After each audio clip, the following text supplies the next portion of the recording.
Hey guys, welcome back to the channel. I have another Marine ECM computer. It looks like they're coming in pairs. This is an 8.1 Volvo Penta 4G e-controls. This is also a Chaparral, but this is a 2007.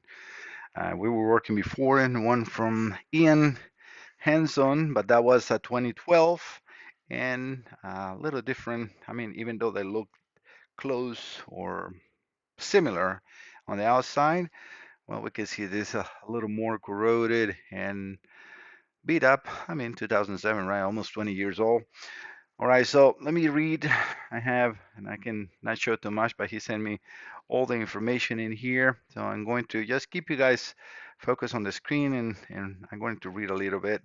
All right, so this is from Shawn W in Baden, Pennsylvania.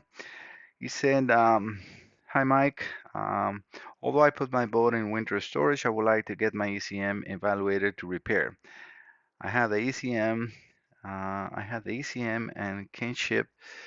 Well, this is early this week. Problem I haven't um, trouble finding the serial on the engine number. It is a new boat to me, and I have tried looking for the engine for the serial number based on what I have heard online. Blah blah blah. Okay, so there was a boat mechanic working on the boat before I purchased it. I'm going to call them and ask them if they happen to have. Well, this is just about the engine serial, sorry. All right, so my mechanic got closer to figuring out what happened. It turned out that the alternator was putting out the correct voltage when idle, but when the engine was throttled up, it will put about 18 volts. We think this what fried ACM. We replaced the voltage regulator on the alternator. The mechanic tested it by throttling up the engine manually using the throttle body, and the voltage output is correct. But when using the throttle lever, the controls, the engine will not throttle up past idle since we believe the ECM is compromised. All right, so this is his concern. All right, so first I'm going to um, run the boat or the ECM, right? So I'm going to start it. So we got 767 RPMs, as you can see there. I finally kicked up. And we have, injectors, we got all the coils, main power relay, fuel pump relay, so everything is good. I know that we had a good 5 volts. We had 5 volt reference 1, 5 volts, and 5 volt reference 2, 4.16 because I got everything connected. For this one, I have the throttle lever and my own. This is my own throttle lever and my own throttle body. So due to the throttle body that I'm using, I have to actually set up one of the TCP signals, or sorry, TPS signals separate. So I might set up a fault, but it is working good for my testing in here. So at idle, I can only, because I am not providing the correct signal on the TPS2, I can move it, and this is pretty normal. And it's not only because I'm not providing the correct signal, it's because the computer sees that you're accelerating, but the RPMs are not changing, so something is not right, right? So, but you can see it's moving. So I have no issues, no problems. I can look in the history, which I always save the history for all the computers that I work. So let me go back to his folder. This will be 2007 GI. All right, so I save a test that I was running on this computer at 5 p.m. For this, I wasn't even running the computer. All I wanted is these previously active codes. So we got TPS1 sensor fold, TPS1 sensor fold, TPS1 and TPS2 sensor fold. And this is what I think he has a problem in the boat. Battery voltage, as he said, but as seen here, showing us battery voltage low. Nice about these computers is that since it's a 2012, it's also a CAN bus communication, a newer system, and it saves a freeze frame. All right, so but we got battery voltage low, ECT, gauge driver fault, which oil pressure driver fault. Maybe he was doing some tests or something in there. But so we got a lot of TPS faults, which is his concern. So tests you can perform, and also for you, Shawn, if you want to know your serial number, if you go over to system information, the serial of your, it's actually not in here. Let me just see engine serial. No, though I don't have your serial in here. Sometimes, and most of the times in this computer, the engine serial is saved in here, but all I have in here is 999999. So I'm sorry, but I cannot give that to you. I can see when was this calibration, 2006 511. Whoever calibrated the computer didn't put your engine serial in there, and that's why I cannot give it to you. But well, that is what it is. All right, so with Diacom, another test that I can perform is the drive-by-wire, and this is where we are. So for this, I need to turn the computer off or the engine off, right? Ignition on, and then we're going to go over to the drive-by-wire test. In here, we will be able to see, all right, let me click the start, the values of TPS 1 and 2, TCP 1 and 2, and the IBS voltage. TCP 1 and 2 and IBS are all in the control arm or throttle actuator. TCP 1, 2, and IBS. TPS 1 and 2 are in the throttle body. So we will have, uh, due to the throttle body that I'm using, I cannot use the TPS signal from here, and that's why we will see that that 5.2 will not change, even though I can change it, like because I'm supplying that voltage here. So let me show you that if I get close, I'm changing it now to 4%, and we can see, so I'm moving. All I'm doing right there is changing my voltage in there, and you can hear the throttle body not liking it because it is like, what's going on? Why is throttle throttle position sensor 2 moving when I'm not moving, right?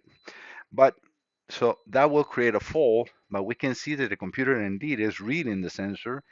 I am providing all the fiber reference and sensors as is supposed to, which I also have a diagram that I can share with you all and also with Shawn. So this is how I do my connections specifically for these boats. So we have in the throttle control position, that's what they call TCPs, right? So these are the connections. So this is how the throttle control arm or accelerator, right, looks in all the signals in here. So we got the TCP signal 1 and 2, the IBS input signal, fiber reference 2, ground 1, fiber reference 1, and a ground for the IBS. On the throttle body, we have motor negative positive, TPS 1 and 2, TPS grounds, and TPS fiber reference that in the throttle body are shared. So we have two grounds, or actually one ground, even though it's two connectors, and one fiber reference for the two signals to be generated. On the TCP, on the other hand, is two fiber reference or fiber reference one that comes in from pin 19 on the computer, and then fiber reference 2 which comes from pin 49 on the computer. And same thing with the grounds for the sensors. So we got a ground 2 on pin 50 and ground 1 on pin 20. And I have all that marked. I know it's a little spaghetti in here, but I do it like this. I actually even bolted that throttle arm to have it more in a central spot for me to do my tests. All right, so going back to diagram. Again, what we will see is that TPS2 will not change for what I'm using here. This is not for both, so the signals are not going as this is like a automotive, so the signals are not going opposite like in here. They're going right in like a 1 volt difference in a serve of like this one in the boat.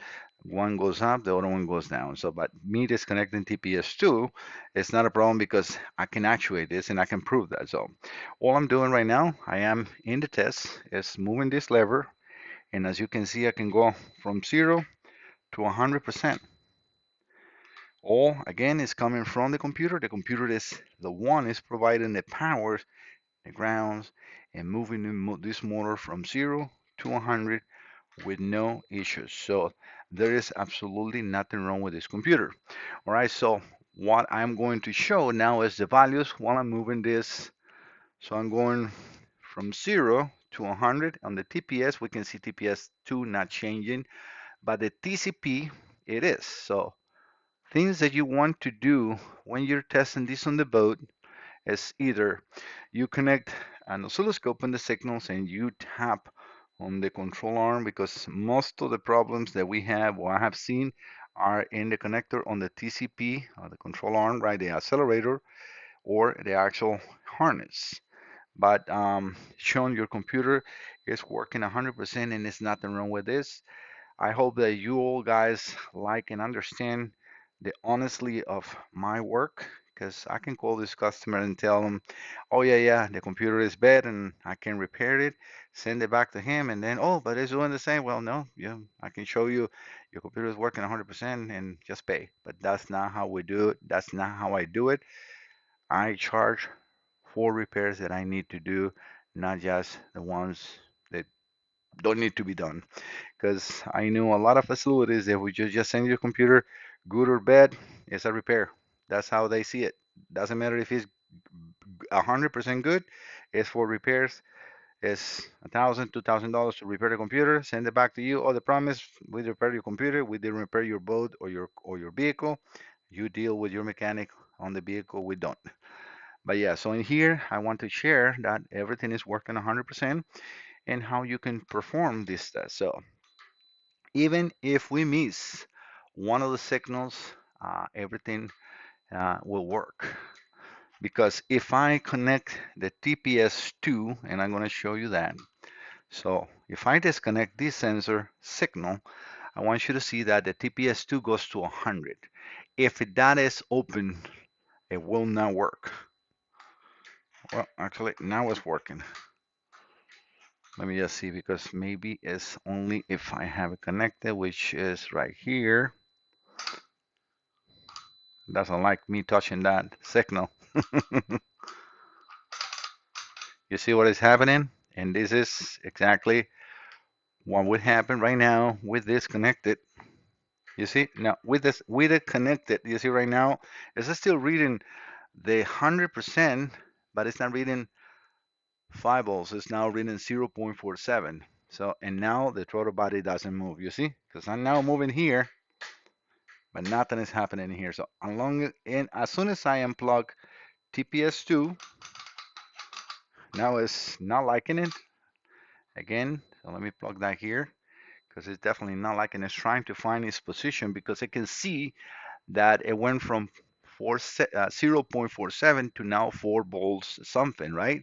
And even when it's unplugged, because if I unplug this in here from the computer, it goes to 0 volts, right? So that's what it's not liking, and that's why the throttle body is like, hey, what's going on, you know? But that is normal. I mean, it's the computer is reacting, and it's actually is good, because now I can see the computer is in complete control and is knowing what is happening with the signals.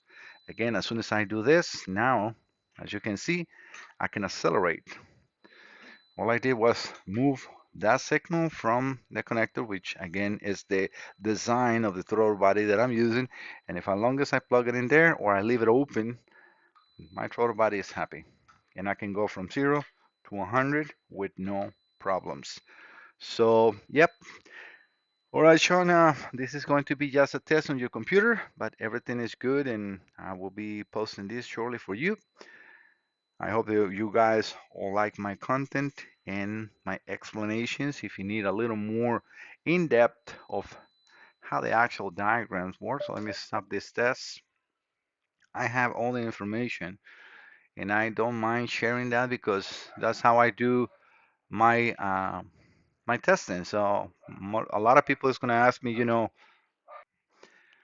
had to stop my dog. It was just barking too much. Again, we have the throttle actuator, or throttle body, sorry, for the 4.3 to the 5.7, and at the bottom we got the 3.0 and 8.1s, and they're a little bit different look.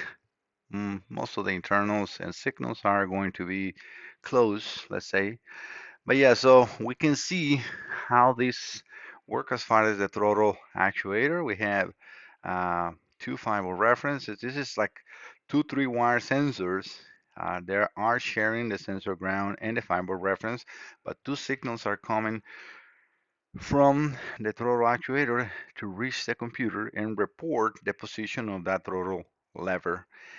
Due to that and your movement of the accelerator, let's call it, right, the motor will move that. The computer will see what the signals are reading and then either move the throttle lever or set up a limp hold mode, which is to protect so you don't, you're requesting, let's say, 10% acceleration.